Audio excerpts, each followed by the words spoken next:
Okay, now let's now discuss the last topic for elasticity. So another application ng elasticity is whether that's elasticity of supply and elasticity of demand at the same time. Will determine yung tax incidence. Ibig sabihin ng tax incidence is doon sa in-impose ng government na excise tax, halimbawa sa gasolina or sa diesel or sa sigarilyo. Ilan sa tax na in-impose mo, alin ang magbabayad ng mas malaki doon sa excise tax na in-impose mo? So nakadepende yun sa price elasticities of demand, supply and demand. Typically, ang tinitingnan ng tax incidence or burden, in other words, falls both on consumers or producers of the tax code. It's just that depende sa elasticity of demand and supply, may isa sa kanila ang mas malaki ang portion ng babayaran sa tax, dependent on which one of the supply or demand is more elastic from each other. Okay, so let's try to see these examples. So meron tayong dalawang example. Okay, so dito is mas elastic si demand kaysa supply. So ibig sabihin dahil mas elastic ang supply ay demand, mas flatter to kaysa sa supply. Ibig sabihin mas responsive si buyer sa pagtaas ng presyo due to tax. So madali niyang bawasan, malaking kagad ang ibabawas ng bibilhin niya of that good na binayaran niya, na pinapatawaran sa tax. So dahil responsive si buyer, mas responsive siya sa pagtaas ng presyo due sa tax kaysa kay seller or producer or firm. So ang mangyayari is ang buong tax kasi na i-impose mo ay yung pagitan ng price received ng inyong producer, which is your PP, and yung price na babayaran ng consumer, which is your PC. Yan yung kabuuang excise tax na in-impose mo. So if you impose that excise tax na yan times the quantity na produce at this excise tax, okay,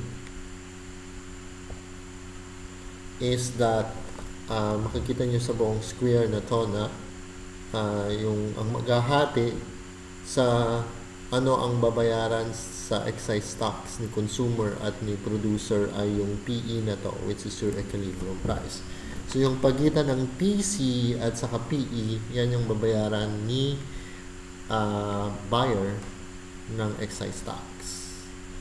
And then yung pagitan ng PP and your PE is the PP at saka PE is the tax na babayaran, portion ng tax na babayaran ni producer. Since dahil hindi masyadong responsive si buyer, si producer, firm, or si seller sa pag-increase ng price due to the excise tax, okay? Hindi siya masyadong responsive sa effect ng excise tax. So, must as well ang gagawin ng gobyerno is since hindi ka naman responsive masyado sa i-impose namin tax, might as well ikaw na lang ang magbabayad ng mas malaking portion ng excise tax na i-impose natin. Okay. So, example mo, okay, and then we have the another scenario na dito naman, mas inelastic si demand. So, makikita nyo mas patayo yung demand curve kaysa sa supply curve na mas flatter. Since mas flatter yung supply curve, mas pahiga, ibig sabihin mas elastic siya kaysa kay demand. So, mas responsive siya sa epekto ng excise tax. In the sense na mas responsive siya, if the government imposes an excise tax, i-effect ang magiging response ni seller is to reduce, madali siyang magbawas ng malaki ang ibabawas yun ng production niya.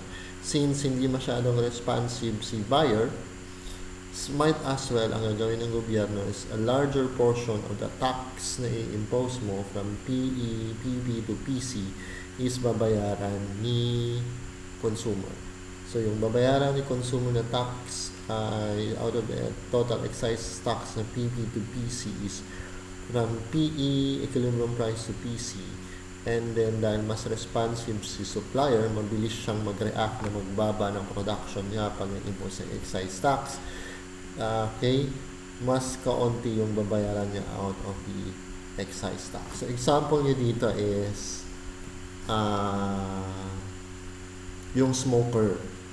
Ang demand mo for cigarette is inelastic. Since addicted ka, wala kang pakialam kung masyado, kung nagmahal ang presyo ng inyong sigarilyo. So, yun yung realidad ngayon na nag-impose ng masyadong malaking excise tax ang gobyerno sa sigarilyo para ma-discourage yung tao na wag nang magbawas mag-UC or hindi na mag-UC because sobrang mahal ng sigarilyo. But in the end, kahit sobrang mahal ng sigarilyo ngayon dahil sa mataas na excise tax na pinataw ng gobyerno, still yung the smoker still continue to smoke. So dahil ganun ang behavior nila, ang mangyayari is ang gagawin ng gobyerno is dahil wala ka rin namang pakaalam sa presyo because it has an addiction for you.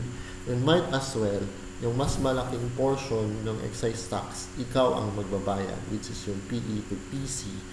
And then mas kaunti lang yung pambayaran out of the total excise tax, yung seller, producer, or film, which is the distance between PP to PE. So, lalabas yan sa exam. Ano also is makikita nyo dito sa diagram na to is yung buong tax revenue. Kung parehas na elastic ang supply at demand, so halimbawa parehas na pahiga to, parehas na itong demand curve mo at supply curve is ito, imbes na ganito ka-flat. Ang mangyayari is, yung tax revenue mo ay liliit. So, kung ganito ka-flat, and then ganito ka-flat, sa mangyayari is baka ganito na lang yung tax revenue mo, yung maliit na to. Okay? Kaya ito, medyo malaki yung tax revenue nyo because may isa sa kanila ay inelastic, which is dito is si supply is inelastic, dito is si demand and inelastic. Pero kung parehas na elastic si demand curve, flatter yung demand curve and flatter yung supply curve, yung distansya between the supply and the demand curve will be your tax rate. Yan. Ito at yan. Distansya nito at ito. So kapag flatter, mas pahiga to, maging ganyan, baka ang distansya na lang nila ito. So ganyan lang kalaki yung tax rate na mabayaran ng